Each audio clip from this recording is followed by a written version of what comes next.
Genesis chapter 29, New International Version. Jacob arrives in Padan Aram. Then Jacob continued on his journey and came to the land of the eastern peoples. There he saw a well in the open country, with 3 flocks of sheep lying near it, because the flocks were watered from that well. The stone over the mouth of the well was large.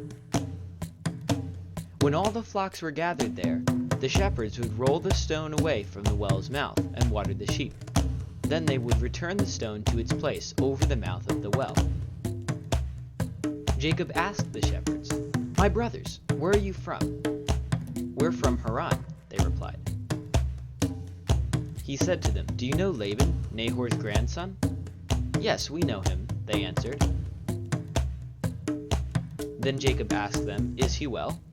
"Yes, he is," they said, "and here comes his daughter Rachel with the sheep."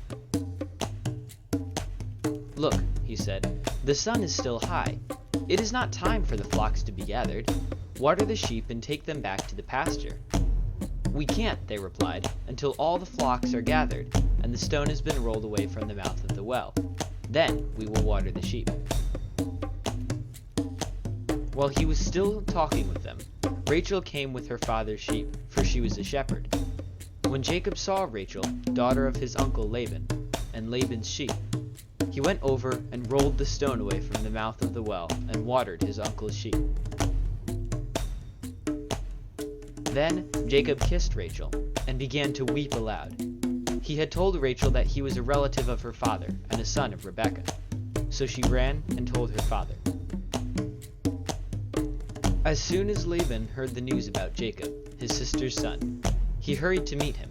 He embraced him and kissed him and brought him to his home. And there Jacob told him all these things. Then Laban said to him, "You are my own flesh and blood." Jacob marries Leah and Rachel.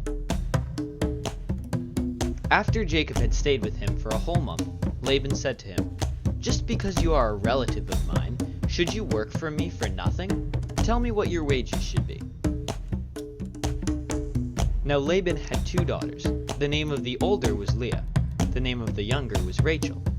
Leah had weak eyes, but Rachel had a lovely figure and was beautiful.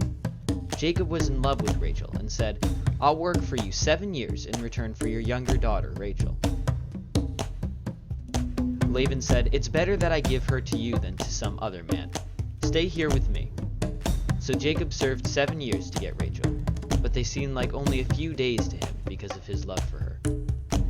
Then Jacob said to Laban, "Give me my wife. My time is completed, and I want to make love to her." So Laban brought together all the people of the place and gave a feast.